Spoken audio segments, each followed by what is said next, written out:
बेलापुर नाम के गांव में आलोक नाम का एक व्यक्ति अपनी पत्नी शोभा और बेटी मीनू के साथ रहता था। आलोक बड़ी मुश्किल से अपना और अपने परिवार का गुजारा कर पाता था।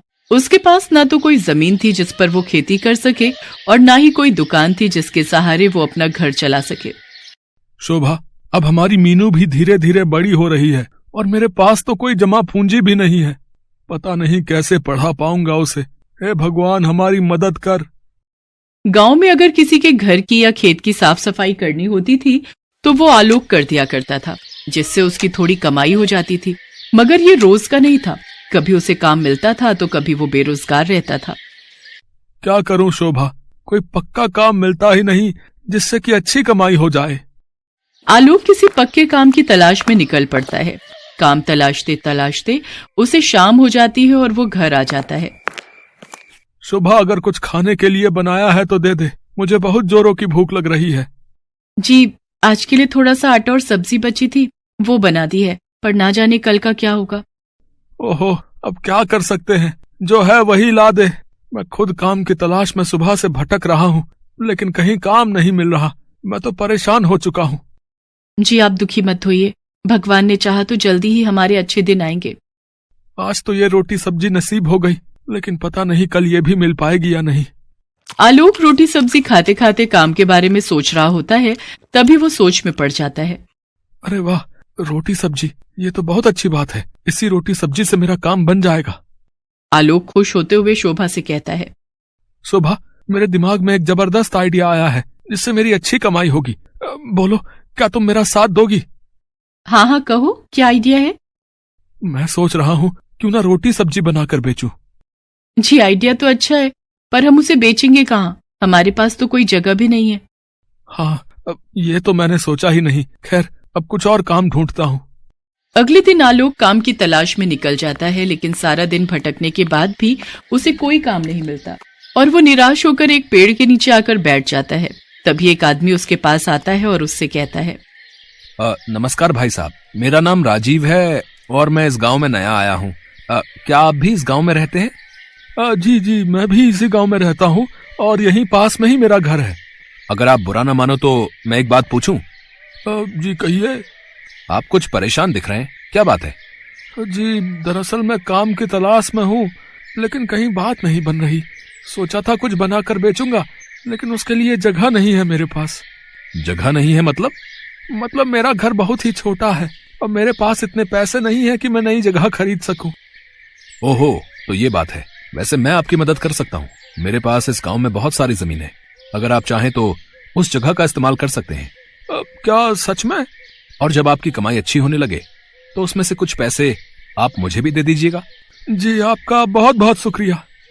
राजीव आलोक को अपनी जमीन दिखा देता है, जिसके बाद आलोक वहां पर अपना रोटी सब्जी बेचने का काम शुरू कर देता है। साथ ही शोभा भी आलोक की मदद के लिए आ जाया करती थी। आलोक की रोटी बिजनेस का काम बहुत अच्छे से चलने लग जाता है।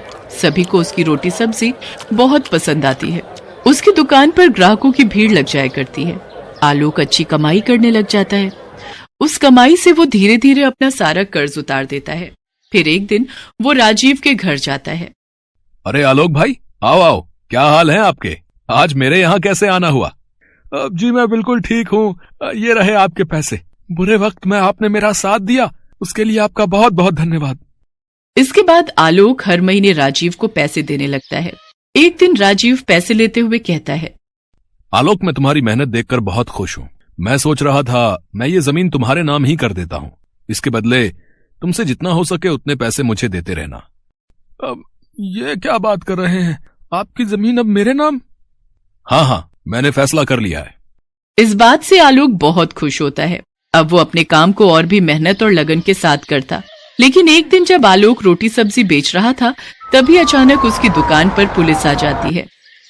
भाई, कौन है इस दुकान का मालिक? जल्दी से बुलाओ उसे। साहब, ये तो मेरी ही दुकान है, मैं ही इसका मालिक हूँ।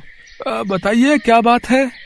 ओहो, तो तुम ही हो वो हैं जिसने इस जमीन के मालिक को डरा धमका कर ये जमीन अपने नाम करवा ली। चल भाई चल, मेरे साथ चल, जेल की हवा खाने। मगर साहब, मैंने तो ऐसा कुछ भी नहीं किया। दरअसल इस जमीन के मालिक तो राजीव जी हैं।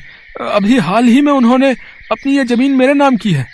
अच्छा, तो फिर लेकर चल, मुझे उस राजीव के पास। चल। आलोक पुलिस को राजीव के घर लेकर जाता है। क्यों भाई, क्या इसकी दुकान की जमीन तुम्हारी थी, हैं, जिसे तुमने इसे कुछ महीने पहले बेच दिया है? ये आप कैसी बातें कर रहे हैं सर? कौन सी जमीन? मैं तो इसे जानता भी नहीं हूँ। कौन हो भाई तुम, और मुझ पर झूठा इल्जाम क्यों लगा रहे हो?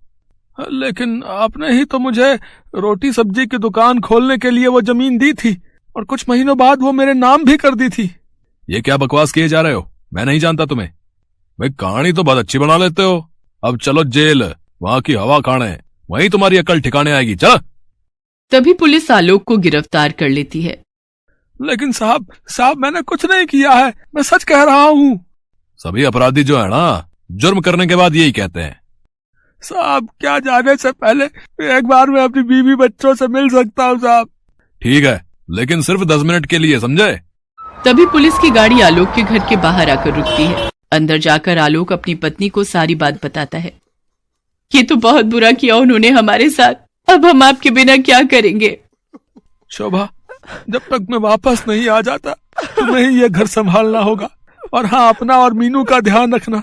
मेरी बात मानो तो जब तक मैं वापस नहीं आता तुम अपने मायके चली जाओ मीनू को लेकर। नहीं, उन्होंने आपके साथ गलत किया है, मैं चुप नहीं बैठूंगी। अब कोई फायदा नहीं है शोभा, सब खत्म हो गया। कुछ सालों बाद जेल से छूटते ही मैं तुम्हें लेने आऊंगा। पापा मत जाओ ना हमें छोड़कर। इसके बाद आलोक मीनू और शोभा को गले लगा लेता है और तीनों फूट फूट कर रोने लगते हैं। तभी पुलिस आलोक को अपने साथ लेकर चली जाती है। तकरीबन 3 साल जेल में गुजारने के बाद आलोक वापस शोभा और मीनू को लेने उसके मायके जाता है। शोभा, तुम ठीक तो हो ना? और मीनू कैसी है? हम दोनों हर रोज आपको याद करते थे। मीनू रोज आपके बारे में पूछती थी। मैंने भी तुम दोनों को बहुत याद किया। चलो अब वापस अपने घर चलते हैं। इसके बाद आलोक दोनों को लेकर घर आ जाता है। घर आकर वो शोभा से कहता है, शोभा तुम खाना बनाओ, तब तक मैं आता हूँ। लेकिन आप कहाँ जा रहे हैं? उस राजीव से पूछने कि उसने आखिर मेरे साथ ऐसा क्यों किया। इसके बाद आलोक राजीव के घर जाता है, लेकिन उसके घर पर तो ताला लगा हुआ था। आसपास के लोगों से पूछने पर पता चलता है कि वो 1 साल पहले ही गांव छोड़कर जा चुका है। इसके बाद आलोक वापस अपने घर आ जाता है। शोभा, वो तो 1 साल पहले ही ये गांव छोड़कर जा चुका है। अब छोड़िए जी, उसको उसके किए की सजा तो भगवान जरूर देगा। अब आप अपने जीवन में आगे बढ़ने की सोचिए कि कौन सा नया काम ढूंढना है। हाँ शोभा, अब दोबारा से कोई नया काम ढूंढना पड़ेगा। वैसे जेल में मैंने काम करके कुछ पैसे कमाए हैं। जब तक मुझे कोई नया काम नहीं मिल जाता तुम इन्हीं से काम चलाओ। तभी आलोक का दोस्त राजू उससे मिलने आता है। क्या हाल है अशोक भाई? वैसे उस राजीव ने तेरे साथ बहुत बुरा किया भाई। छोड़ उन सब बातों को, बीती बातों को क्या याद करना। अब मैं आगे के बारे में सोचकर नए काम की तलाश में हूँ। बिल्कुल सही कहा तुमने। वैसे तुम्हारे गांव से कुछ दूरी पर एक शहर है, वहाँ रेस्टोरेंट और ढाबे बहुत कम हैं। अगर तुम चाहो तो वहीं जाकर अपनी रोटी सब्जी बेच सकते हो। ठीक है भाई, मैं सोचता हूँ। इसके बाद अगले दिन शोभा से कहकर आलोक शहर की ओर निकल पड़ता है। यहाँ तो एक भी जगह ऐसी नहीं दिख रही जहाँ मैं रोटी सब्जी लगा सकूं, पर वापस किसी से जमीन लेने की गलती मैं नहीं कर सकता। हाँ, ये ठीक रहेगा, साइकिल पर रोटी सब्जी बेचूंगा।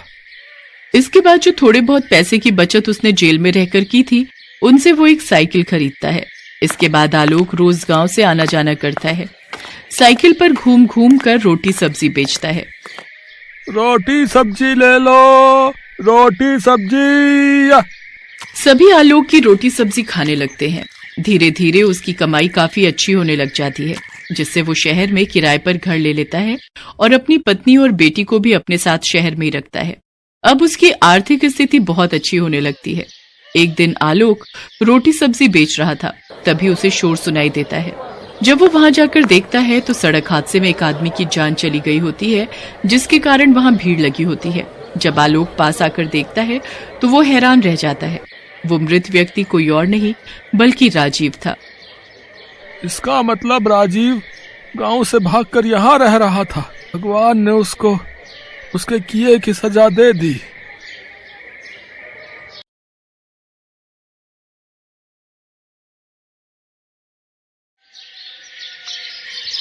रामनगर के एक छोटे से गांव में कमला नाम की एक बूढ़ी औरत रहती थी। वो इतनी गरीब थी कि उसके पास 2 वक्त का भोजन भी सही से नहीं हो पाता था। वो अकेले ही रहती थी। उसके घर वालों में से उसके साथ कोई भी नहीं रहता था। उसके बेटे और बहू की मृत्यु हो चुकी थी और उसके पोता पोती शहर में रहते थे। पता नहीं आज कुछ खाने को बचा है भी या नहीं, देखती हूं। कमला देखती है थोड़ा सा आटा बचा है। कमला उसी आटे से 2 रोटी बनाती है। जब कमला रोटी बनाकर खाने जा रही थी तब उसे एक कौवे की आवाज आती है। कौवे की आवाज सुनकर वो बाहर आती है। अरे, इसके पैर में तो बहुत गहरी चोट लगी है। ओह हो, बेचारा दर्द से तड़प रहा है। कमला उस कौवे को साथ लेकर आती है और उसके पैर पर दवाई लगा देती है। लगता है ये कौवा भूखा भी है। कमला ने अपने लिए जो 2 रोटी बनाई थी उसमें से वो 1 रोटी उसे दे देती है और वो कौवा रोटी को खा लेता है और फिर वहां से चला जाता है। अगले दिन शाम में वापस उसी वक्त वो कौवा फिर आता है और चिल्लाने लगता है। लगता है फिर वही कौवा आया है। कमला वापस अपनी रोटी में से 1 रोटी दे देती है। कुछ दिनों तक यही चलता है। वो शाम को कमला को आवाज लगाता और कमला अपने में से 1 रोटी उसे खिला दिया करती थी। एक दिन वो कौवा कमला से कहता है, मुझे तुमने कई बार भोजन करवाया है, बताओ तुम्हें क्या चाहिए? जो भी चाहोगी वो मैं तुम्हें दूंगा। मुझे बहुत कुछ नहीं चाहिए, बस इतना चाहिए कि मेरा गुजारा चल जाए और 2 वक्त का भरपेट भोजन मिल पाए। ठीक है, जैसा तुम चाहो। कौवा कमला को उसकी जरूरत की सभी चीजें लाकर दिया करता था। एक दिन गांव में बहुत बड़ी बाढ़ आ जाती है।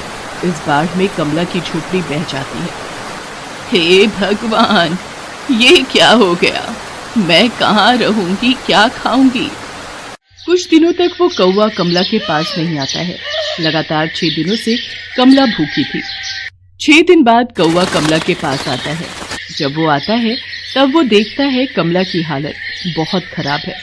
वो चल भी नहीं पा रही है और अब उसका अंतिम समय भी आ गया है। एक राक्षस काला बादल बनकर यहाँ पर बाढ़ ला दिया था ताकि मैं तुमसे ना मिल पाऊं। मैं जहां जहां जाता हूं वो मेरे पीछे पीछे आता है। इसी वजह से मैं तुम्हारे पास नहीं आ पा रहा था। कोई बात नहीं। बताओ तुम्हारी आखिरी इच्छा क्या है? मैं उसे पूरा करूंगा। मैं चाहती हूँ कि तुम मेरे पोता पोती जो शहर में रहते हैं उनको मेरे पास लेकर आओ।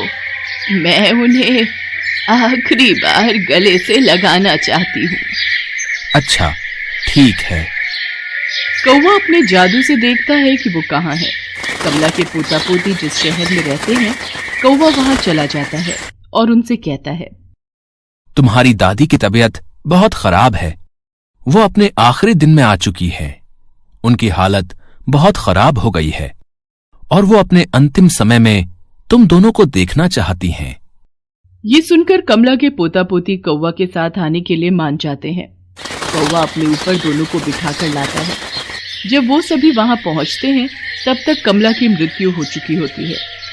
वो देख सभी बहुत दुखी होते हैं और कमला की ओर देखने लगते हैं। ये नहीं हो सकता, मैं कमला की आखिरी इच्छा पूरी नहीं कर पाया। ये सुनकर कौवा जोर जोर से रोने लगता है। कैसी इच्छा? वो तुम दोनों को आखिरी बार गले से लगाना चाहती थी। हम लोगों ने कभी अपनी दादी से मिलने की कोशिश भी नहीं की, फिर भी वो अपने अंतिम समय में हमें ही याद कर रही थी। कौवे, तुम तो जादुई कौवे हो। तुम्हारे पास कोई ना कोई उपाय जरूर होगा। हमें बस एक बार अपनी दादी से गले लगाकर माफी मांगने दो। मुझे नहीं लगता है, मगर कमला के लिए हर वो कोशिश करूंगा जिससे उसकी अंतिम इच्छा पूरी हो। कौवा उसी वक्त वहां से उड़कर दूर गांव के किनारे अपने बाबा का इंतजार करने लगता है, जिन्होंने उसे ये जादुई शक्तियां दी थी। बाबा, मुझे एक मरे हुए इंसान को कुछ वक्त के लिए वापस लाना है। मेरे लिए ये बहुत ज्यादा जरूरी है। कृपया करके आप मुझे कोई उपाय बताएं।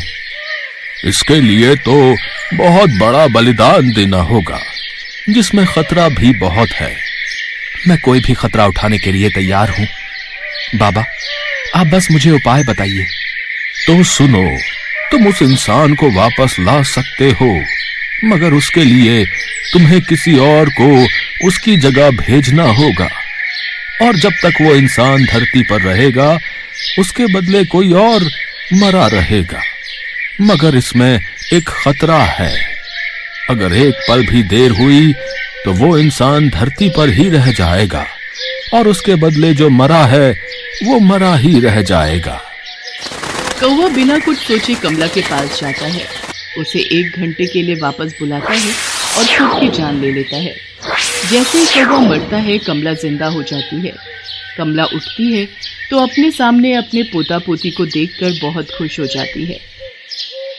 बच्चों, तुम दोनों को मैंने बहुत याद किया। दिन रात बस तुम दोनों के बारे में सोचती थी। हाँ दादी, हमें माफ कर दीजिए। हम कभी आपकी इज्जत नहीं कर पाए और न ही आपके साथ कुछ वक्त बिता पाए। हाँ दादी, हमें माफ कर दीजिए। कोई बात नहीं बच्चों, मैं तुम दोनों से बिल्कुल नाराज नहीं हूँ। कमला उन्हें जी भर कर प्यार करती है कि उन्हें वक्त का पता ही नहीं चलता है और 1 घंटा होने ही वाला होता है। मगर मैं यहाँ कैसे आई? मैं तो मर गई थी ना। अरे हम तो भूल ही गए दादी, वो बेचारा कौवा हमें आपके पास लाया। उसने 1 घंटे के लिए अपनी जान दे दी ताकि आप हमारे पास आ सके और हम आपसे मिल सकें। तब तो बच्चों मुझे जाना होगा, मैं उसकी जान नहीं ले सकती। आखिर उसी की वजह से मेरी ये अंतिम इच्छा पूरी हो सकी है। जैसे ही कमला जाने लगती है, उसके दोनों पोता पोती उसे पकड़कर रोने लगते हैं और कमला उन्हें चुप कराने लगती है। बच्चों, तुम दुखी मत हो। तुम दोनों से आखिरी बार मैं इतने अच्छे से मिल सकी, ये मेरे लिए काफी है। अब मुझे मत रोको, मुझे जाना होगा। कमला कौवा के पास जाती है और अपनी जगह उसकी जान वापस लाना चाहती है, मगर ऐसा कुछ नहीं हो पाता है क्योंकि कमला से 1 मिनट की देर हो गई थी। हे भगवान, ये मैंने क्या कर दिया? मैंने अपनी वजह से इस बेचारे कौवे की जान ले ली। नहीं नहीं, ऐसा नहीं हो सकता। मुझे उसे वापस लाना ही होगा। बच्चों, तुम दोनों यहीं रुको, मुझे पता लगाना होगा कौवा ने कहाँ से शक्तियाँ ली थी। अब उसकी जान वापस लानी होगी। दादी, मैंने उसे गांव के किनारे जाते हुए देखा था। कमला वहां से जाती है और कौवा कहकर पुकारने लगती है। तभी वो बाबा आ जाते हैं। कौवा, कौवा। क्या हुआ तुम्हें? तुम कौवे को क्यों बुला रही हो? कमला बाबा को सारी बातें बताती है। मैंने उससे कहा था कि इसमें बहुत खतरा है, जरा सी लापरवाही और जीवन की कुर्बानी। मुझे माफ कर दीजिए बाबा, मैं अपने पोता पोती को देखकर भावुक हो गई थी। मुझे वक्त का पता ही नहीं चला। कोई तो उपाय होगा जिससे मैं उसे वापस बुला सकूं। एक ही तरीका है, तुम्हें अगले 5 जन्म तक कौवे के रूप में ही जन्म लेना होगा, और साथ ही साथ अभी तुम्हें अपने पोता पोती के साथ जाकर उस कौवे को काले बादल से आजाद कराना होगा। तब जाकर तुम उसकी जगह ले सकती हो और उसे वापस बुला सकती हो। ठीक है बाबा, मुझे मंजूर है, मगर मैं उस काले बादल को उसके पीछे से भगाऊंगी कैसे? ये लो, इस त्रिशूल से तुम्हें उस राक्षस को मारना है और वो यहाँ से गायब हो जाएगा। कमला ने बड़ी हिम्मत करके अपने पोता पोती को साथ लेकर उस राक्षस को मार दिया और फिर कौवे के पास जाकर उससे कहती है, मैंने उस राक्षस को मार दिया है, तुम अब वापस आ सकते हो। इतना कहते ही कमला कौवे की जगह चली जाती है और वो जादुई कौवा धरती पर वापस आ जाता है। कौवा राक्षस के चले जाने की वजह से बहुत खुश हो जाता है और फिर खुशी खुशी कमला के पोता पोती को उनके घर छोड़ आता है। और वो जादुई कौवा फिर कमला के पोता पोती को अपने जादू से मदद किया करता था। हेलो दोस्तों, कैसे हैं आप सब? हमारी कहानियाँ देखने के लिए हमारे चैनल को सब्सक्राइब कीजिए और हाँ, बेल आइकॉन पर क्लिक करना मत भूलिएगा।